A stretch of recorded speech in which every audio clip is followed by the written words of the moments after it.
For more, we are joined by Rico Danielson, a U.S. Army vet and national security advisor. Thanks so much for joining the show.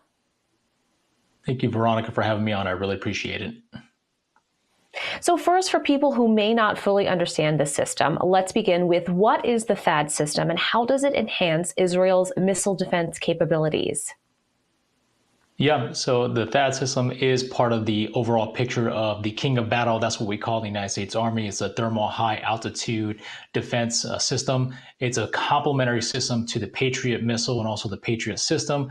What it does proximity detonation onto incoming rounds, but also has the extension to far reach and hit precise targets 100 miles away. It requires about 100 people and also 40 interceptors to be actively engaged and more effective. Some of the implications, something we have to think about this is that the United States sending this and also getting it functioning sends a clear message that nobody's out of reach, and more than likely this will actually further shift the tides in the war. Now, why did the U.S. decide to deploy the THAAD system to Israel at this time, along with 100 troops to operate it? Given what Iran has just did and sending over a barrage of hypersonic missiles last week, the United States knows for a fact that they're well equipped to do that again. And Iran has made it very clear that they will do that again. So they're helping Israel defend itself, if you will, not only with the Patriot system, but also with this to mitigate threats. So they can take the war fighting directly to the terrorist organization of Hamas and also Hezbollah. Any thoughts on how Iran might perceive this? Will this deter them, or is this going to provoke them?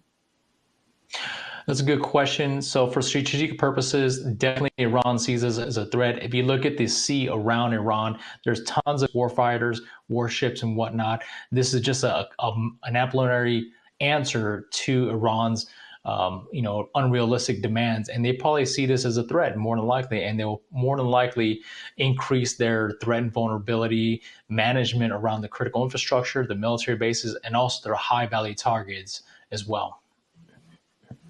So isn't this considered blood and treasure of the United States? And what might happen if a soldier is potentially injured?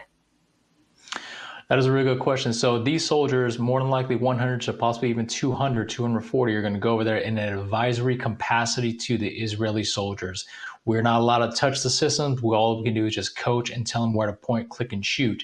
Now, in the event that there is a U.S. soldier killed, God help the Iranian soldiers, because the United States will come after blood for blood and will show them what time it is. How does this deployment fit into the broader context of U.S.-Israel military cooperation? That's a good question. So this is a small piece of the bigger puzzle. United States is retrofitting Israel, is aligned with Israel and supporting Israel.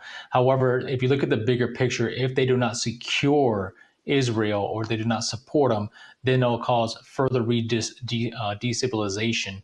What we don't want to happen is these radical groups like the Houthis, Hezbollah, Hamas, ISIS, and Al Qaeda to further expand their operations. This is more of a threat mitigation, if you will. Now, what specific threats does the THAAD system aim to counter in the region? So the THAAD is actually a very good mitigation tool and also a warfighter system. So if you have incoming enemy jets, if you have hypersonic missiles, possibly even low level high impact missiles, which is like 4,000 pounds, a JDAM will probably be executed on this one. A JDAM will easily take out a city square or even a country at a given time. This system will actually take it out and be more of a proactive measure for the Israeli forces. Now, what message does the deployment send to other regional actors in that particular area? So the message here is that, one, Israel is no longer taking any more crap from the region as well, not only taking anything from these terrorist organizations. And number two, the United States is sending the message is what's right is right and what's wrong is wrong. And the United States supports Israel and showing that there are in the best efforts trying to take out a terrorist organization. If you really think about it, Israel does not really want to go to war with Iran. It just doesn't want to align with its ideology or its terrorist organization. They have no qualms with their people. They just have qualms with the terrorist organizations that are harbored within that country. Now, there has been an alert out in Beirut for Americans. Can you tell us more about that? And ultimately, what does that really signify? So the U.S. Embassy has issued out an evacuation of all U.S. personnel in the region, and more specifically in Libya. This is a heed to very much, take the heed to the warning. They haven't done this since Libya. They haven't done this since from a long time. I highly suggest anybody in the region, you need to get out, because what's going to happen next is probably civil war, and then more than likely a full-on war, and also a tribal war within the region. Now, of course, that's something that we have seen the Biden-Harris administration really trying to not move in that direction. How might this deployment of the THAAD system affect ongoing diplomatic efforts in the region? So the THAAD system is very much of a threat neutralizer. So it more than likely neutralize any threats, and they'll set the tone saying, hey, enough is enough, folks. We need to get along. We need to have diplomatic efforts. We need to have reasonable talks and peace talks. Sometimes in order to arrive at peace, there needs to be some sort of conflict and sadly war, and we're already there.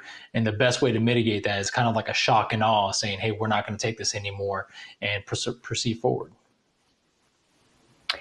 Rico Danielson, thank you so much for your time today and really your insights into this whole situation that has continued to unfold over the past year.